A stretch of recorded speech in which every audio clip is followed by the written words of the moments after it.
We're going to get this going. What does January 1st, 2026, according to the Bank of International Settlements, actually mean, and how does this affect crypto moving forward, right?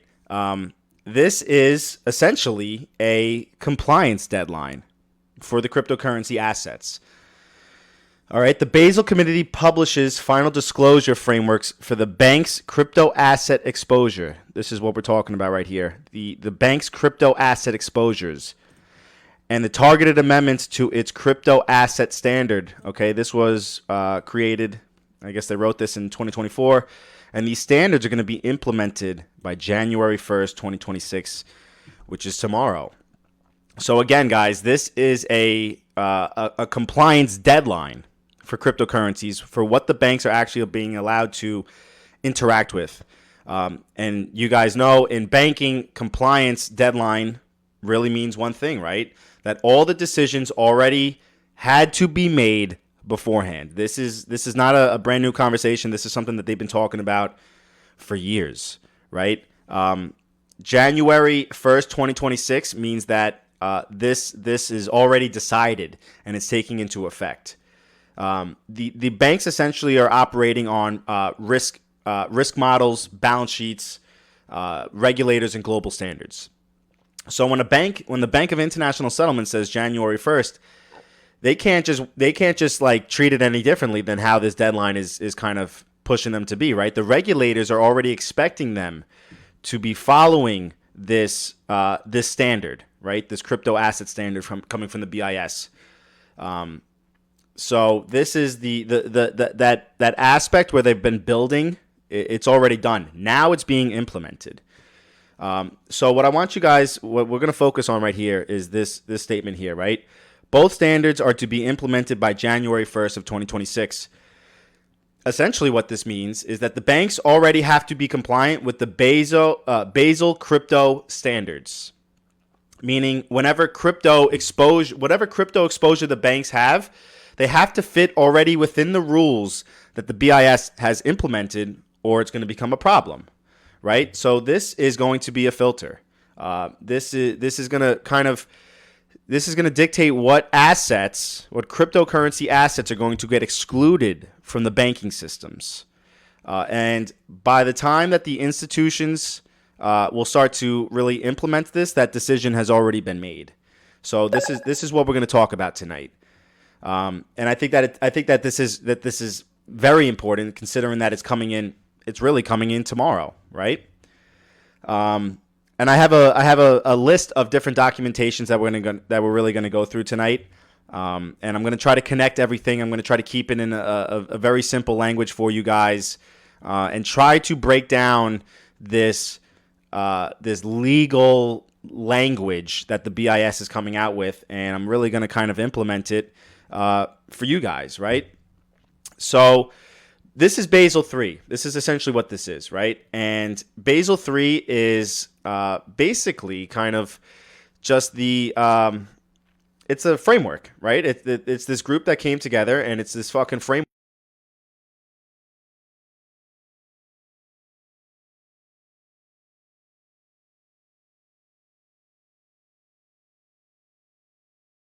I really don't want to kind of get into too deep into this. I'll show you kind of the general overstatement of the things that they are saying, but this is a compliance deadline, okay? Basel III is a global framework, and it's basically telling banks how much capital they have to hold. It's telling them how much liquidity they have to have, how much risk the banks are allowed to take, and now that crypto fits inside of all of it, the Bank of International Settlement is coming out and they're saying, well, this is how the banks have to treat crypto on their balance sheets. It's not a suggestion, right? It's not an International Monetary Fund suggestion. This is the Bank of International Settlement. This is a filter. This is a filter. Banks, by January 1st, 2026, banks will be required to treat crypto assets under specific liquidity, capital, and risk rules. And some cryptos fit within those rules, but most of them don't, right? Most of them don't. Most cryptocurrencies, and I'm going to say this tonight a lot, most of them are going to be toxic to banks, right? And it's not because these things are illegal or scammy or fishy, but it's because it becomes too economically impossible for banks to actually touch. Crypto is being evaluated by the banks, and that evaluation has already started, and it's being implemented tomorrow, this evaluation. So I'm going to try to help you guys understand why infrastructure matters much more than the narratives, and why some assets are going to survive regulations while others are going to be pushed to the sidelines. I'm going to try to help you guys understand this framework so you guys can understand why the banks are maybe slow to move, why the adoption looks quiet, right? Why the price doesn't automatically reflect immediately, right? That's what I'm sure I'm going to get a couple comments. Well, why isn't the price of this? We'll get into it. But everything is happening. It's just not happening where retail is looking, okay? So this is coming in tomorrow. So we're going to go into this, right? The Basel framework. I need you guys to really understand Basel III, okay? Basel III is not a particular crypto law, right? It was never created for crypto. But Basel III is a global banking rule book. And it was created after the banks almost collapsed the world in 2008. This is when this came into fruition. And it's overseen by the Bank of International Settlements. I should probably change my I should probably change this for you guys. Let me fix this.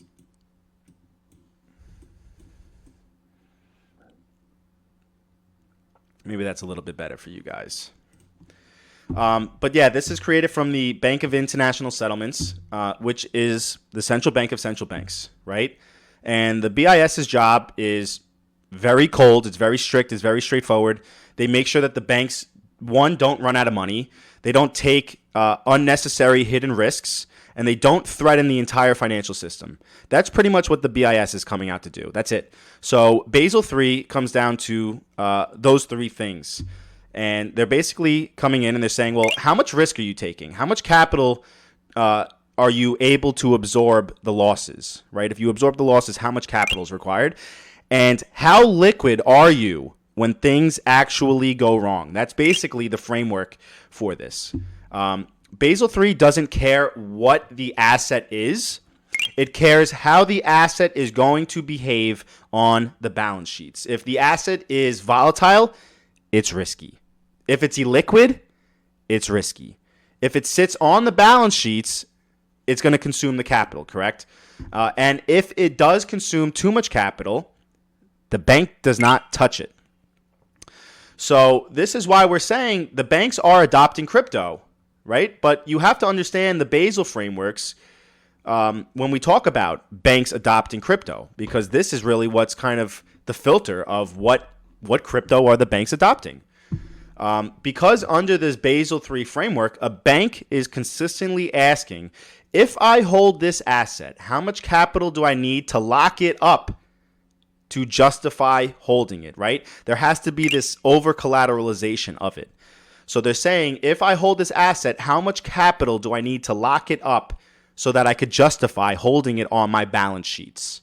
Because if something goes wrong, if something goes wrong, I need to know that I have the liquidity to back it up if something actually does go wrong.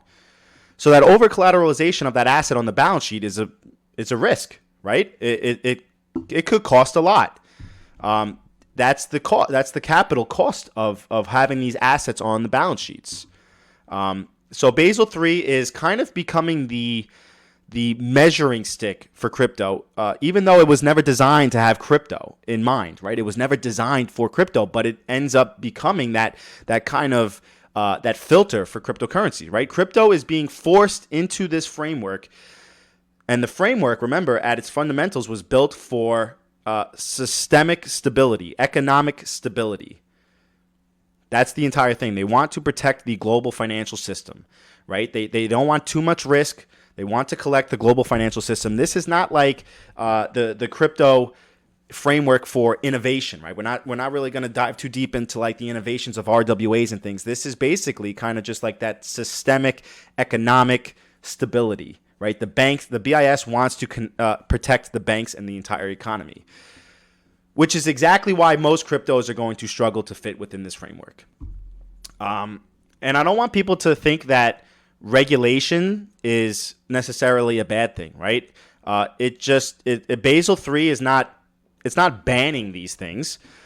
But if the banks do want to hold these assets on their balance sheets, it's going to make the thing way too expensive in order for the banks to hold. And I don't know about you, but the banks are not emotional, right? If something costs too much capital for the amount of utility that it's providing, it's going to get eliminated from consideration immediately. The banks are not stupid. This is a business, right? If something costs too much capital for the amount of utility that it's providing, it's going to get eliminated from consideration for the banks, right? And that's basically the entire exclusive. So in this banking framework, right, for the BIS, risk-based capital requirements. This standard describes the framework for risk-based capital requirements and liquidity coverage ratio. This standard describes the liquidity coverage ratio, a measure which promotes the short-term resilience of a bank's liquidity risk profile. So Basel III kind of forces the banks to become stronger, safer, and more liquid. That's essentially what they're doing, right? They're forcing the banks to become stronger, safer, and more liquid. And anything that is going to increase the risk, right, the volatility, is automatically going to be treated as a problem. So when we talk about crypto becoming toxic to the banks, this is the lens that you need to see it through, okay? The balance sheet impact. If you want to have it on your balance sheet, is it too risky to actually have it on the balance sheet? So we need to understand we need to understand Basel III, and if you do understand Basel III, then you'll start to understand why liquidity is going to matter much, much more than any narrative, right? The exposure duration of the asset, right? How long do the banks have to have it on their balance sheets? Is it a few seconds, or are we going to hold this asset long term on our balance sheet as an investment, right? That duration period, that exposure to the duration is going to matter much more than the actual price of the asset. And it's going to really back up our thesis that infrastructure is going to matter much more than any speculative asset. So I really kind of want to get into this the next stable funding ratio, the NSFR. This is essentially the liquidity rule, and the banks absolutely hate idle capital. They don't like when capital kind of just sits there. So we can read this together, right? This document presents the net stable funding ratio, the NSFR. Uh-oh. What am I doing here, bully? One of the Basel Committee's keys reforms to promote a more resilient banking sector, right? A more resilient banking sector. The NSFR will require banks to maintain a stable funding profile in relation to the composition of their assets and off-balance sheet activities. A sustainable funding structure is intended to reduce the likelihood that disrupts to a bank's regular sources of funding will erode its liquidity position in a way that would increase the risk of its failure and potentially lead to a broader systemic stress. Okay, so this rule is called the net stable funding ratio, right, or the NSFR. This is the bank's survival rule. You can read this document if you like. This is the bank's survival rule, right? The NSFR was created after the 2008 financial crisis. Okay, when the regulators realized something really, really uncomfortable, something really drastic, the banks were funding these long-term obligations, but they were doing that with short-term money. Okay, and when that liquidity dried up, it froze the entire system. It fucked everything. And the regulator stepped in after the 2008 and they said enough is enough, right? So the NSFR forces these banks to prove that their assets are being funded with stable and reliable funding, right? Not just this short-term money Not this they're not borrowing money overnight or anything like that, right? Not temporary liquidity, but they needed to ensure that the banks, the assets that the banks are kind of holding on to are being funded with stable, reliable funding.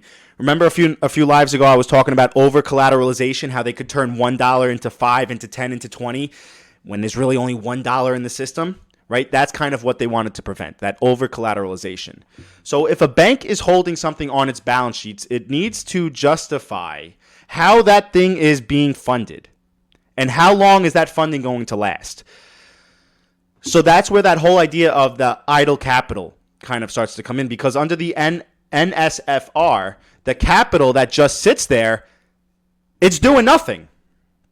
It's doing nothing. It actually, that capital that's sitting there, it actually becomes a liability. It doesn't actually become an asset, because if they have to prove that they have that stable funding, all of that money, that idle capital that's sitting there, becomes a liability. It doesn't become an asset for these banks.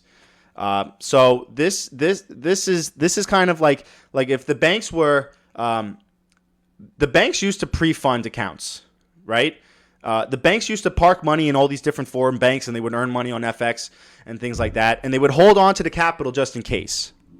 But that money never moved, right? It didn't really earn a very well interest. It wasn't earning the bank's proper interest, and it kind of just existed to kind of support that settlement, right? Nostro Vostro. So after the I can't even say it. After the NSFR, that behavior of that idle capital became very expensive. So every dollar that was sitting idle kind of had a hidden cost to it, right? Every delayed settlement created more friction within the system. And the banks, they hated the volatility the most, right? They hate that inefficiency. So this was really the moment where the system started to favor that speed, finality, and on-demand liquidity, right? We talk about atomic settlement all the time. And the NSFR was basically coming in and they were saying, well, is it stable enough, right? They had to ensure that it was created in a structural foundation so that the banks would hold the assets that would, require pre-funding, and they would still take days to settle. So when the banks recently started to look into digital assets, they were asking, do these digital assets reduce or increase our risk of our balance sheets? Right? Because if it increases our risk, we want nothing to do with it. So that's how crypto really started to kind of come into this. It wasn't created for crypto, but crypto started to apply to this. And this is exactly why we're starting to see this innovation in the banking sector, right? We're talking about instant settlements, the atomic transactions, the on-demand liquidity, and the infrastructure that is prioritizing that holding period. The banks don't want to hold on to these assets long term. It becomes too much of a risk for them because the rule books punished the inefficiency. And this rule book was written back in 2014. Okay? So we're going to go back down to this quote, right? The NSFR will require banks to maintain a stable funding profile in relation to the composition of their assets and off-balance sheet activities. So what the fuck does that mean? Well, essentially, the banks, they have to prove that whatever, maybe I'll zoom in for you guys. The banks have to prove that whatever they're holding is going to be backed by reliable long-term funding, and anything that's actually tying up that money without moving it, right, that idle capital, it becomes inefficient, and it starts to become a problem to the regulators. And that's why the liquidity efficiency really kind of became mandatory, right? They needed a way to find the solution to the liquidity. Settlement time also mattered, right? Pre-funding accounts became important as well. So this conversation here in 2014 was never really about crypto inside of the banks. It was about whether it made the liquidity better or worse. Basel III didn't really kind of wake up one day and start to filter out crypto, but it already started to have a battle against inefficiency. And I mean, shame on you if shame on you if almost 12 years later, you walked onto that battlefield not knowing what they were going after. They were going after that inefficiency. So most cryptocurrencies are not going to fit inside of the Basel III. Okay?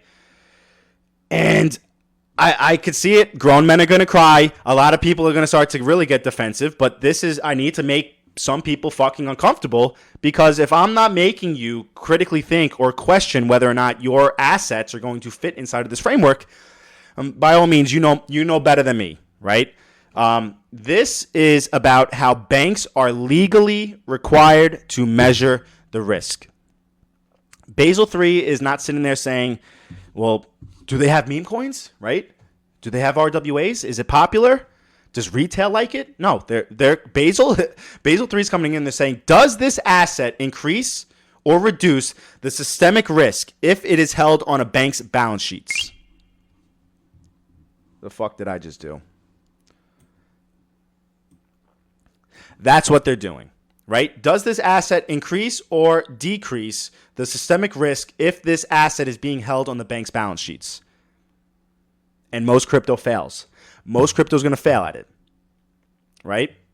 Most crypto was never designed from its foundation to sit inside of this regulated banking frameworks in the first place, right? Banks live and die by three things, right? By three things: capital, liquidity, and stability.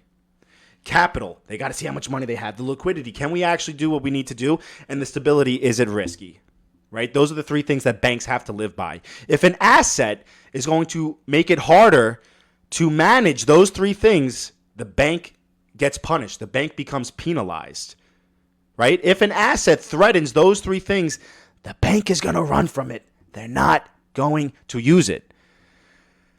Basel comes in and it's enforcing that, right? And under the Basel crypto frameworks, the assets get classified into groups based on how risky they are for a bank to hold it. Okay, and most cryptocurrencies land in the worst possible category out there. Right here, group number 2. This is where most cryptocurrencies are going to land into. Group 2 crypto assets cover the remaining crypto assets that fail to meet the 4 classification conditions. Right here is a big one. Unbacked crypto assets will fall into this category. Well, why do most cryptocurrencies fall into the worst possible group category? Well, most of them are unbacked. Duh. Most of them are highly volatile. Most of them have no legal claim under an actual underlying value of an asset, and there is no method for the stabilization of these assets. But the big one is these unbacked crypto assets, right? And the combination is fucking poison for a bank's balance sheets. They're going to reject group number 2. Group number 1 is really the assets that we're trying to see whether or not they fit into this. Okay.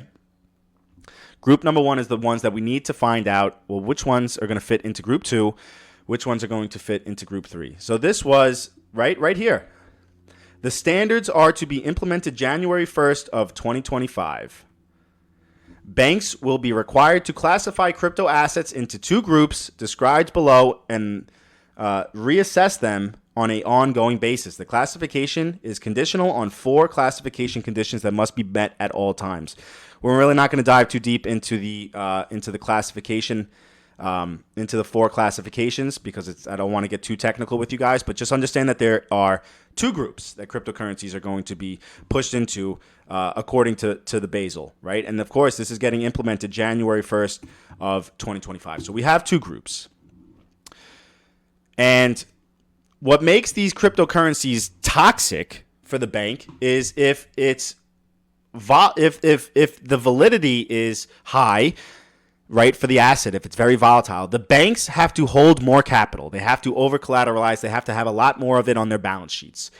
When those capital requirements go up, right, if they have to over-collateralize the actual asset they're holding, then the returns that the bank is going to achieve on that are going to be down because they have to over-collateralize it in order to hold it on the balance sheets. If the bank's returns are going down because they're over-collateralizing this asset, that business model makes no sense to the banks. It makes absolutely no sense. So Basel III is not saying, well, you can't hold these assets, but if you do, you're going to be punished for it.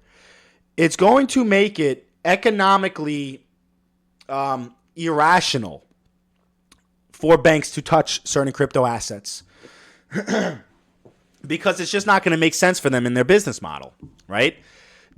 When I say this is going to, most cryptocurrencies are going to fall into group 2 and they're going to be toxic for the banks. What I mean when I say toxic is like this is going to destroy our capital efficiency. So it doesn't make sense for this to include it into our banking model.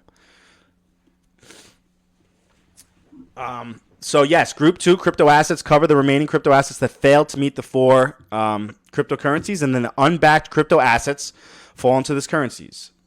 So if a cryptocurrency doesn't have a strong backing, okay, or very clear risk controls, then then Basel is going to treat it as a high risk, putting it into group 2. Therefore, forcing the banks to lock up huge amounts of capital just to hold it. Even if a bank wanted to hold that particular crypto asset, even if they believed in the technology or they thought it was going to make them money in the future, even if they saw the potential of this asset, Basel comes in and makes it financially irresponsible to do so if it does not fit the 4 classification conditions. Okay, that's essentially the thing. The banks are going to survive anyway, whether or not they get that $1 million coin, right? The banks survive by meeting the capital requirements every single day. That's how the banks survive. That's why most cryptocurrencies are not going to fit, because it was built for open markets, it was built for speculation, and it was built for experimentation, right? But that's not how the banks operate. The banks are built for like this predictability, right? Compliance and stability. Those words are not overlapping with one another. Those words do not overlap. Most cryptocurrencies, open markets, speculation, experimentation. Banks are predictability, compliance, and stability. Those words are not overlapping with one another. So there's a problem already for that. So this is where the filter kind of starts to become visible. It starts to become right in front of your face. Basel III is not coming in and they're not killing crypto. What it's saying is what crypto can behave like a financial infrastructure instead of a risk asset. And most of them can't. Most of them cannot act like financial infrastructures. And that's okay. That's okay. But it means that most cryptocurrencies don't belong inside of the banking system. They actually can't be utilized for settlement. Toxic to bank. Toxic to banks. Toxic to banks. Economically toxic to banks. So most cryptocurrencies don't fit inside of Basel III. Okay?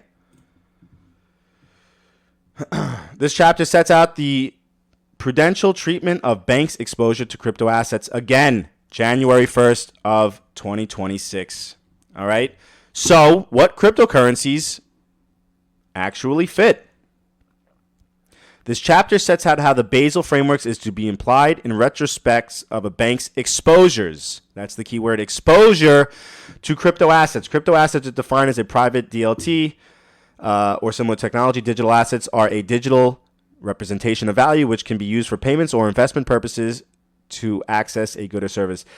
Digital assets are a digital representation of value which can be used for payments. Okay. Right? Maybe that falls under the CFTC, digital commodity, currency, or investment purposes to access goods or services. Maybe that's a security, right? Most cryptocurrencies don't fit into it. They don't. They don't. Because most crypto was never built to survive inside of a regulated financial system. I don't know how else to put it to you guys. That's the truth. Basel III doesn't give a fuck how big your army is. It doesn't care about the narratives. It doesn't care about the future price predictions. It cares about risk, capital, and liquidity. That is it. That is all they care about. And right away, just based off of those three things, most cryptocurrencies immediately fail that test. Immediately fail that test. Because when a bank looks at an asset under the Basel III framework, what they're saying is, what happens to my balance sheet if this thing moves against me? If it's too volatile, what happens to my balance sheet? Right? We know most crypto is very volatile. It's unbacked. It's not legally standardized. Legally standardized. And it's held as asset exposure, but it's not being used for infrastructure. They're holding on to it as a speculative investment thing. Oh, maybe it goes $2 million, but it's not actually being used for infrastructure. If a bank holds on to something that swings wildly in price, the regulators are requiring the banks to hold extra capital to protect it against the losses. That's what's going on here. Right? The riskier the asset, the more capital gets locked up. And if more capital is getting locked up, the less profitable that investment becomes for the banks. At some point, it's just not worth doing. It's just not worth doing. It actually punishes the banks if they fit into Group 2. It punishes the banks if it fits into Group 2. They're just making it economically irrational, right? Toxic to banks. Toxic, like bad for the balance sheets. Okay? That's exactly what this is becoming.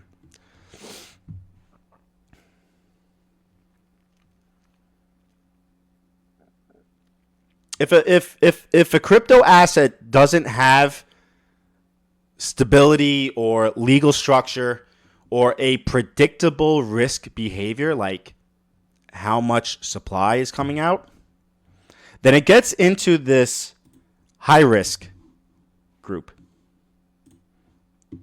And the high risk group gets punished very, very heavily. The banks that hold the assets in Group 2, they have to lock up a massive amount of that capital. And then they have to explain to the regulators why are they doing it. So most banks aren't going to bother with Group 2. They're not going to bother. The banks want to adopt what fits within their rule book.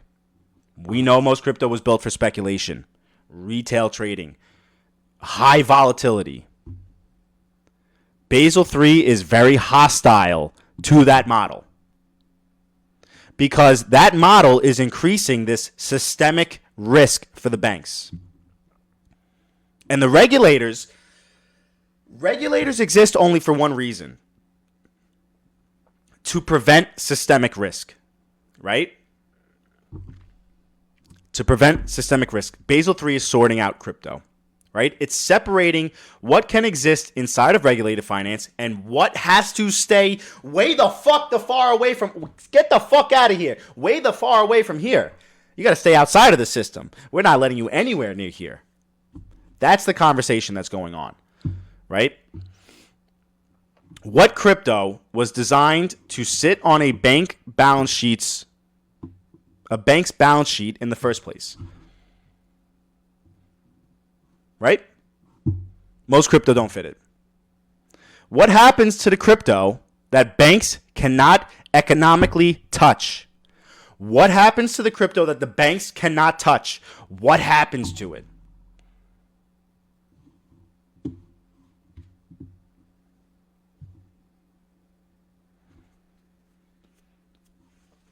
What happens to it? Banks are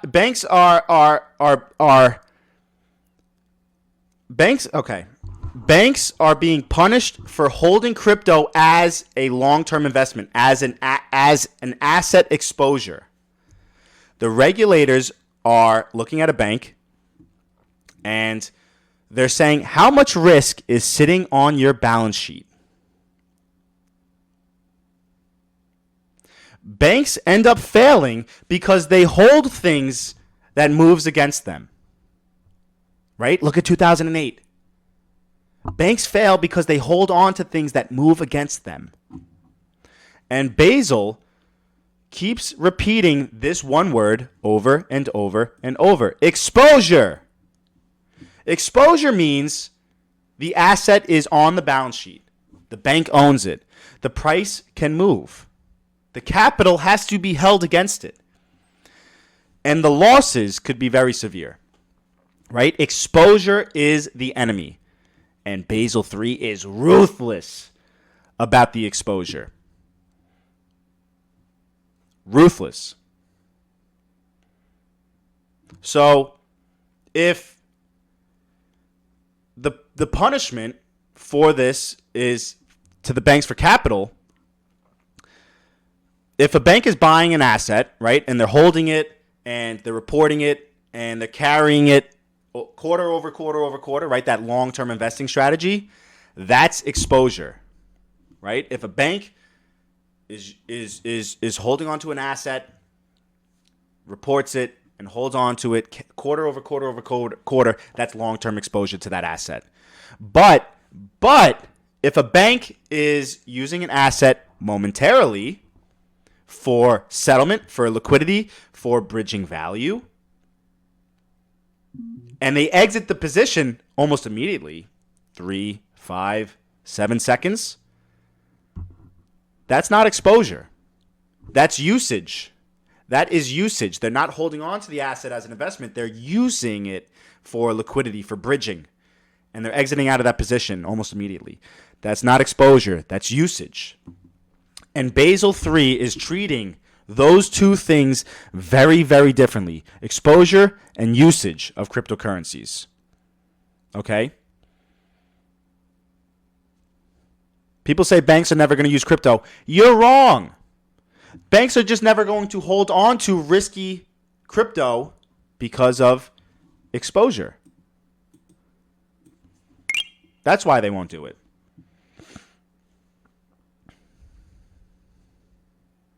That exposure is the same reason why payment systems exist today. The settlement rails exist today. The liquidity bridges exist today. The banks have always used tools or instruments. Like look at the FX markets. Look at the foreign exchange markets. Banks don't want to hold massive overnight FX risk if they don't need to. They don't want to hold on to that risk overnight. They want to move value. They want to settle. And then they want to get that fiat again as fast as possible. That's what the banks want to do with the foreign exchange markets.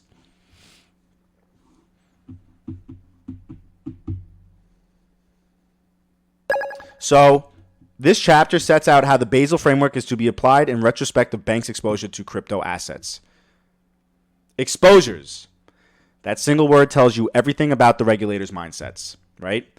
Essentially, Basel III is measuring how much risk is sitting on a bank's balance sheets. How long is it sitting there? How volatile is the asset? How much capital do we need to lock up to protect it? Right? If the crypto sits there, it gets punished. That long-term holding, it gets punished. If the assets are moving very quickly, that exposure becomes very minimal. Very, very minimal. Basel III is changing the framework, right? That filter is coming in very aggressively. When? January 1st, 2026. Remember, guys, infrastructure is being used. It's not being held. Infrastructure is being used. That's going to divide everything. It's the exposure versus usage. You have to view it because that's how the regulators are viewing it. There's a reason why certain assets are being discussed at an institutional level and others are fucking get the fuck out of here. They're being talked about way over there at dinner at Thanksgiving or in the attic. So infrastructure, yes, infrastructure will be treated very differently than speculation.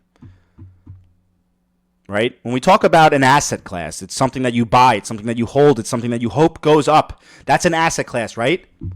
But that framing is completely cracked versus how the banks and the regulators are actually thinking about it. The banks are looking at these assets as it's all about functionality to these banks. How does the thing operate inside of the system? So that's where Basel III, that's where Basel really comes in and kind of draws the line. Basel is judging crypto by how it behaves on the balance sheets. If something behaves like a speculative asset, meaning that it just sits there and it fluctuates in price and it's going to create a risk, then Basel is going to treat it like a risk. But if something behaves like infrastructure, meaning that it moves, it moves value, it settles transactions, it disappears, that exposure. That's a completely different conversation. You use infrastructure. Infrastructure is not meant to be owned for a return. It's meant to be used to make everything else work better. That's how Basel is looking at cryptocurrencies. That's why your payment systems, your settlement systems, your clearing systems, even though they move trillions of dollars, they don't treat those the same way as a risky asset, because those assets are not sitting on the balance sheets creating that volatility. They're reducing the risk by allowing the transactions to finish within 5 seconds. Basel comes in and is going to remove that unnecessary exposure. It's going to remove that speculation. The banks do not want to touch the speculative assets. They don't. It becomes way too risky. So sit there, ask yourself, are you investing in a speculative asset? Because most ecosystems have positioned themselves to be a speculative, right? They like that volatility. Buy this, hold it, and hope that it goes up. But if that's the lens of your ecosystem, then it automatically is putting you on the wrong side of the rules. Infrastructure, you don't need to hold on to the infrastructure. The infrastructure just needs to be used, right? That's the utility that we're talking about.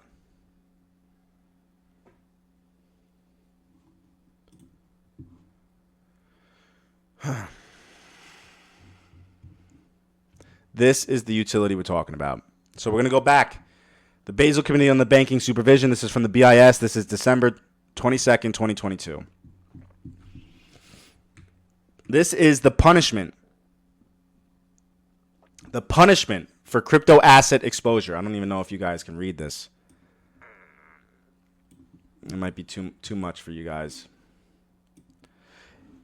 In June 2022, the Basel Committee on the Banking Supervision issued its second consultation on the prudential treatment of bank exposure to crypto assets.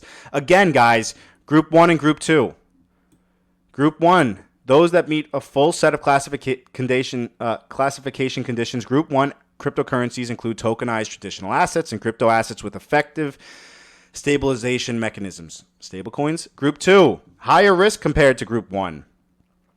Group 2 includes all unbacked crypto assets. There's that word again, unbacked crypto assets. A set of hedging recognition criteria is used to identify those Group 2 crypto assets, where a limited degree of hedging is permitted to be recognized, and those hedging is not recognized. Limited degree of hedging is permitted to be recognized.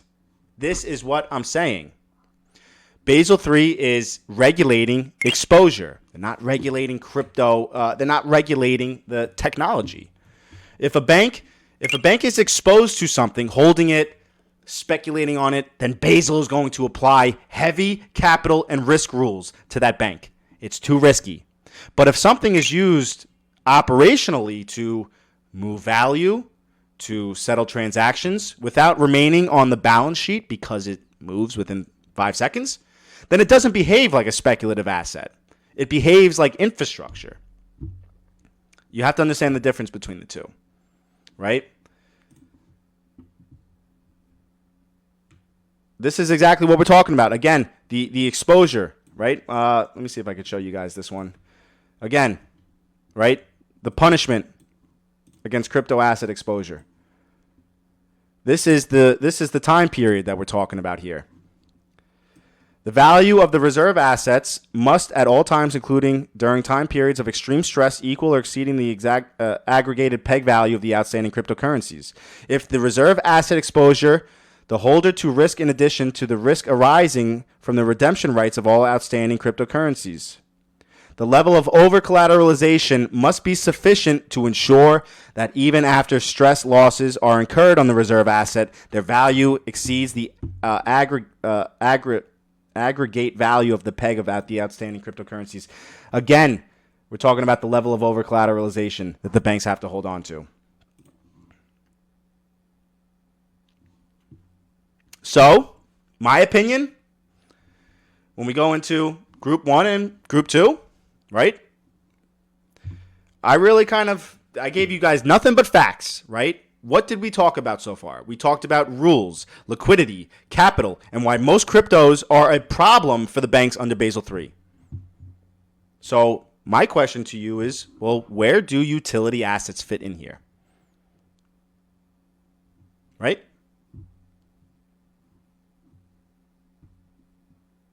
Where do utility assets fit within Basel III?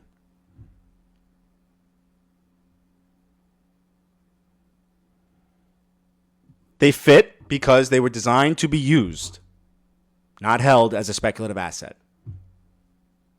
Group 1. Group 1. That distinction is going to matter much more than anything else we talked about. Speculation versus utility.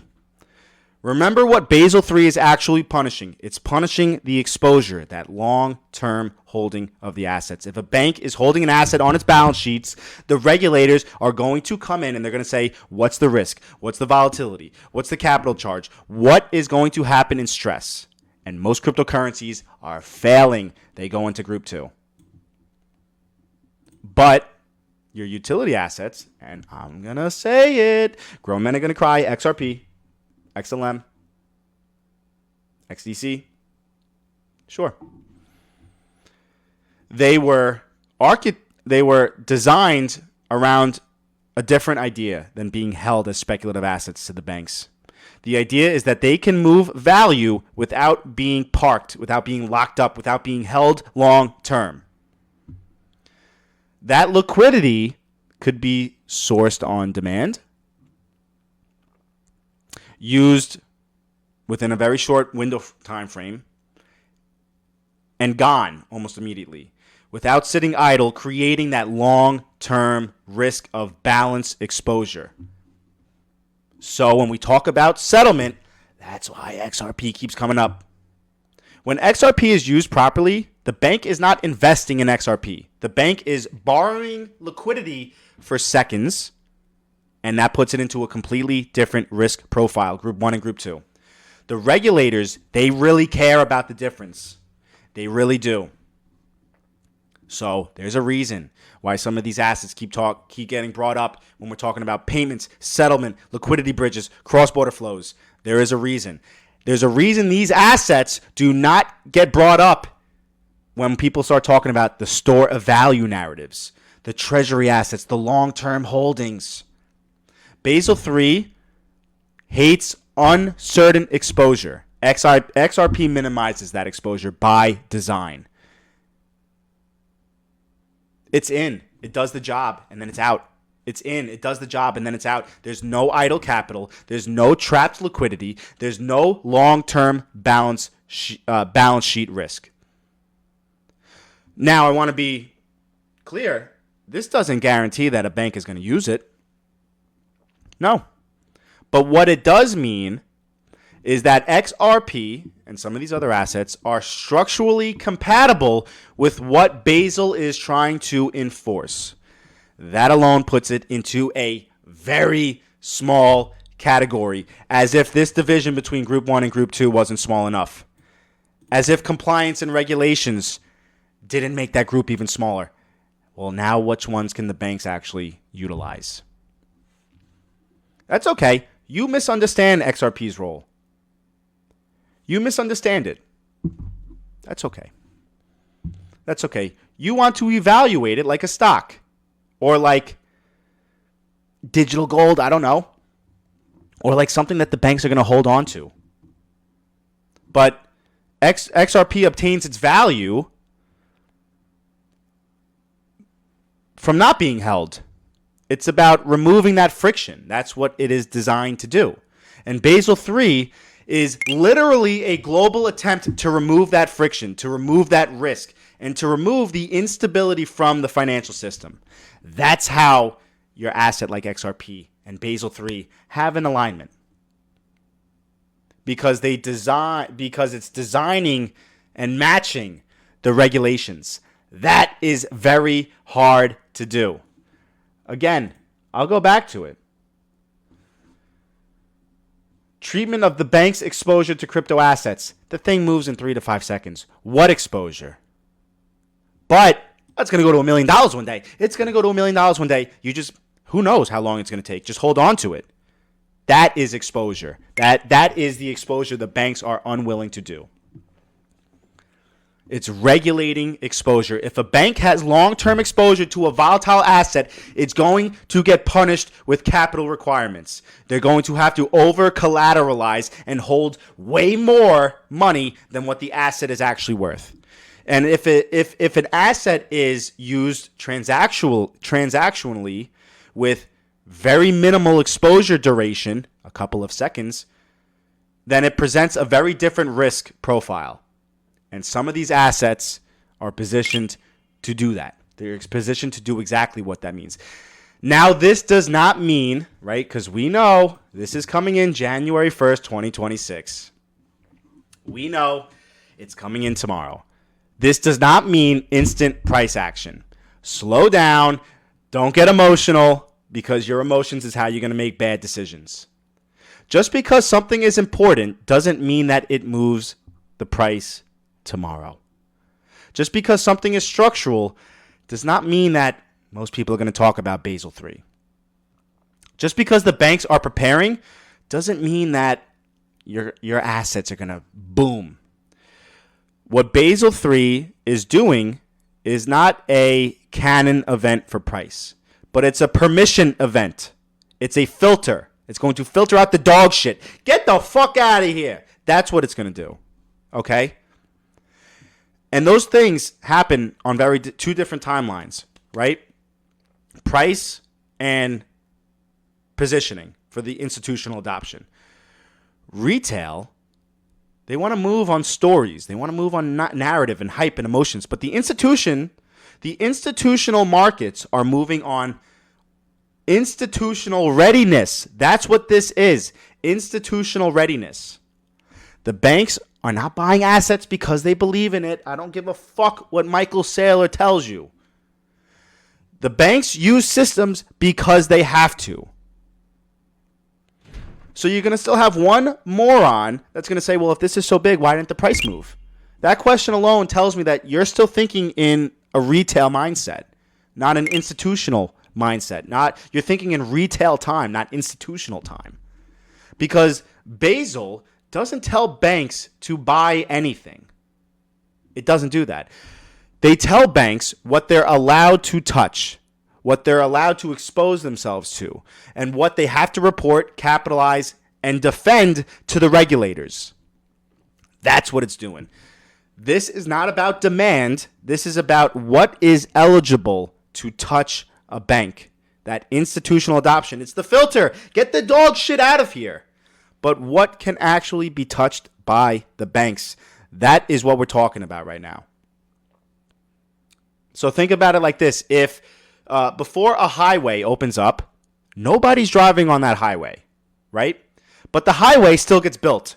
The lanes have to still be painted. The rules for the road are still being, they have to be set. They have to be finalized. The price comes after usage. Usage comes after permission. Permission comes after regulation. Regulation equals permission. Permission equals usage. Usage equals price. That is how we are moving. Right? And right now, we are sitting in that regulation phase. Regulation is going to bring permission. Permission is going to bring usage. Usage is going to bring price. That is where we are right now. Compliance, it's fucking boring. It's boring. But it decides everything. If you want to see what's going to survive, what is going to be a successful investment, you have to pay attention to this. I don't know how you can listen to this and think that this is not important and it doesn't apply to your investments. Of course it does, you Momo. Of course it does. The final disclosure frameworks includes a set of standardized tables and templates covering banks' crypto asset exposures. These require banks to disclose qualitative information on the crypto asset related activities for quantitative information on the capital and liquidity requirements for their crypto asset exposure. The use of common disclosure requirements aim to enhance information availability and support market discipline. What the fuck does that mean? What the fuck does that mean? Banks are being told to measure, disclose, and report their crypto exposure in a standardized way. Right? They have to measure, disclose, and report their crypto exposure in a particular way. That sentence tells you everything. That sentence should tell you everything. This phase that's coming in, it's about visibility. It's about what the banks can actually touch. It's not about the valuation of these assets. Basel is not here to pump your fucking bags. It's here to make sure that the banks don't blow up. And once the banks know what they can use, how they have to report it, and how much capital it's going to cost, or how are the regulators going to view it, then they can scale. So, no, this doesn't mean instant price action. But what it means is something much more important. It means that the foundation is being poured. The dog shit, the 99% of crypto, day after day, it's getting pushed outside of the system. Once that foundation is set, the price becomes a byproduct because of usage. You won't have to debate about the price anymore. It becomes a byproduct because it can work inside of the system. And I don't know about you, but some of the most well-educated individuals in this space, the ones who understand structure, they're the most calm individuals that I've talked to. They're probably some of the most educated individuals that I've talked to. They're not the ones that are screaming, "No, nothing is happening. Nothing is happening. Why are we going down? I don't understand. Regulations. What's going on? What?" They're not doing that because they understand structure. They understand that something is happening. But it's happening at a layer that most people never look at. It's kind of sick. I mean, look at how much digging I did. I grabbed a fucking shovel. Look how much digging I did. I connected all these breadcrumbs for you. Most people, they'll never do this on their own, okay? Let alone read it and try to evaluate it, understand what this means, and how can I connect it to this, to this, to this, to this. But even when I show it to some people on live, and I do all of the homework, and I do the digging for you guys, they still don't want to look at it. But I'm showing this to you guys because what is happening beyond the scenes.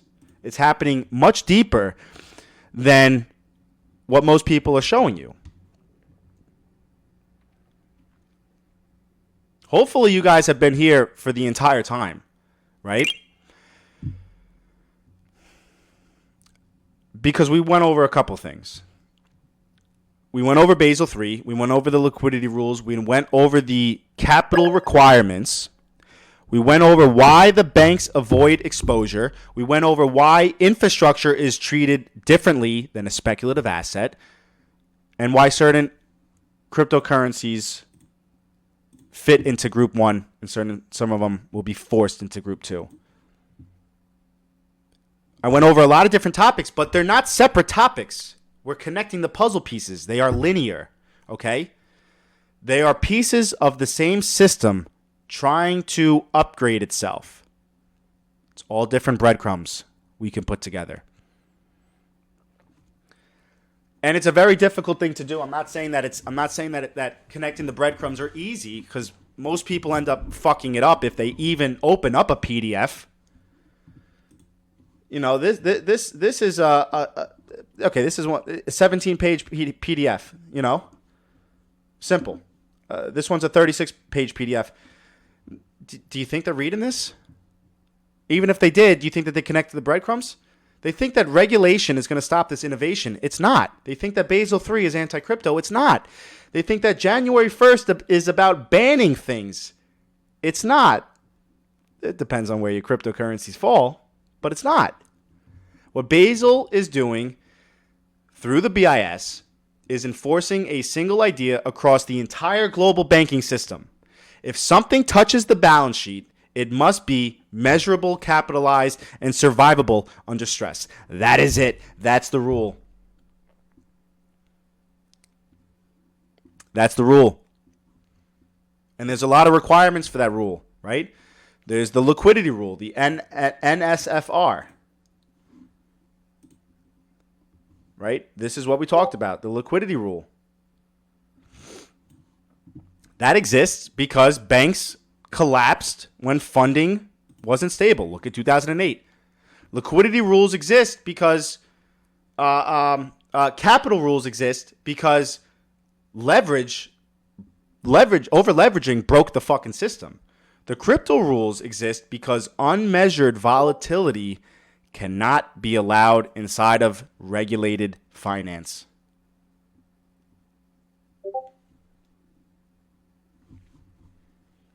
They are going to punish the banks for holding risky assets. Because most cryptos don't behave like infrastructure. Basel cares about failure modes, right? What is toxic to the banks? What is toxic to the banks?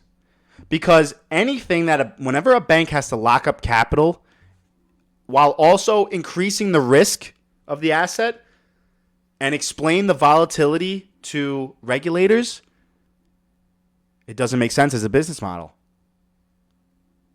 It's economically irrational. It does not make sense to a bank to do any of that. The banks will avoid it because that is inefficient. Idle liquidity is inefficient. Long-term settlement times are inefficient. The speculative balance sheets, that exposure, that's inefficient. Unclear classification is inefficient.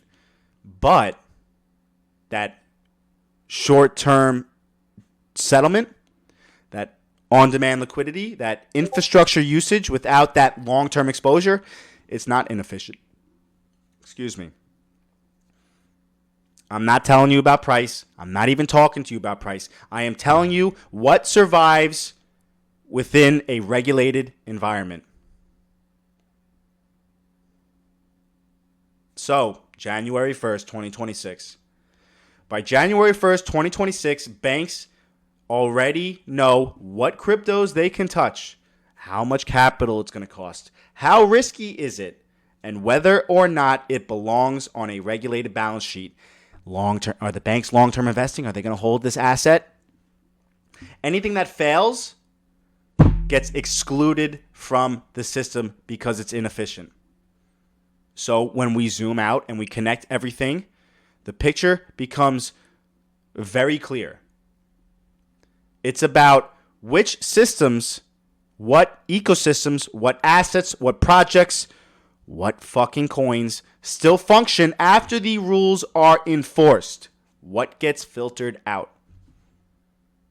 Once you understand that filter, the last thing left for you guys is your perspective. Right? It's your perspective. That's the only thing that's left. Because most people haven't mentally made it. They don't have that mental fortitude. Crypto is no longer about, we're doing this. It's the narrative. No, it's where is it allowed to operate? Well, that's what Basel III is. That's what Basel III is coming out. Right? That's the risk framework. Banks live and die by risk frameworks. If something cannot be included into it, it doesn't matter how revolutionary your technology is. It is not going to get used. But retail hates that. Retail doesn't want to hear something that challenges their investment.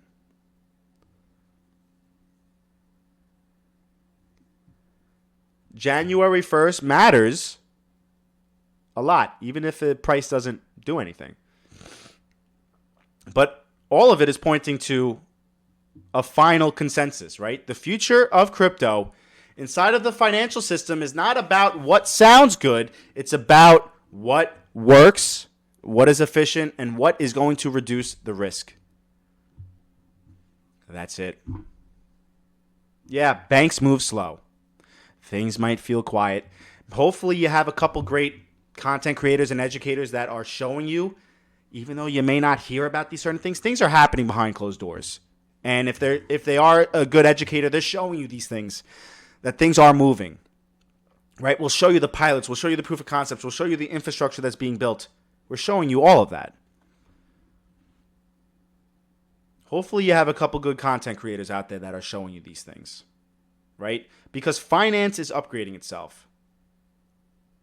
The banks are pushing out what works and they're adopting what survives within these regulated environments.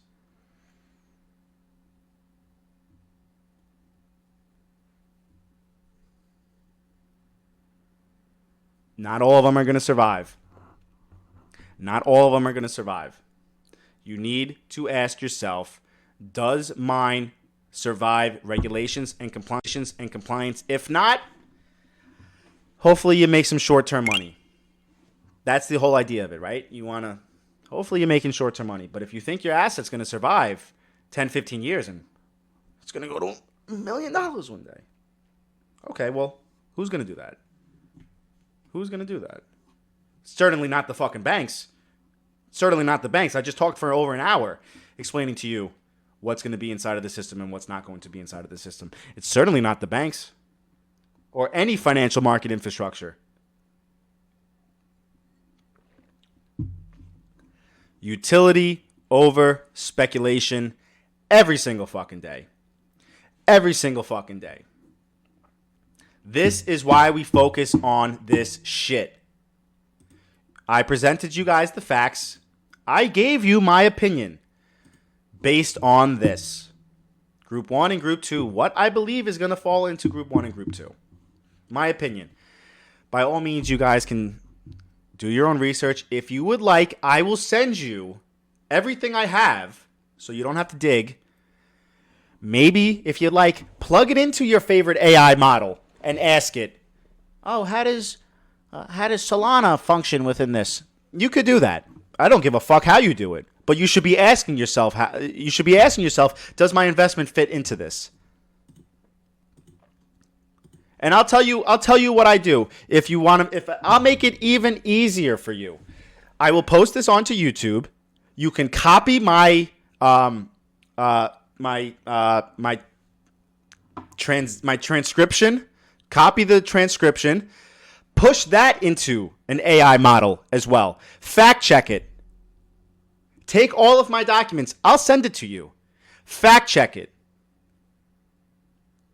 And then ask that AI model with the information that was provided, as long as it's accurate, fact check me. I don't give a fuck. I'm okay with that. I think I'm pretty comfortable with what I'm teaching right now.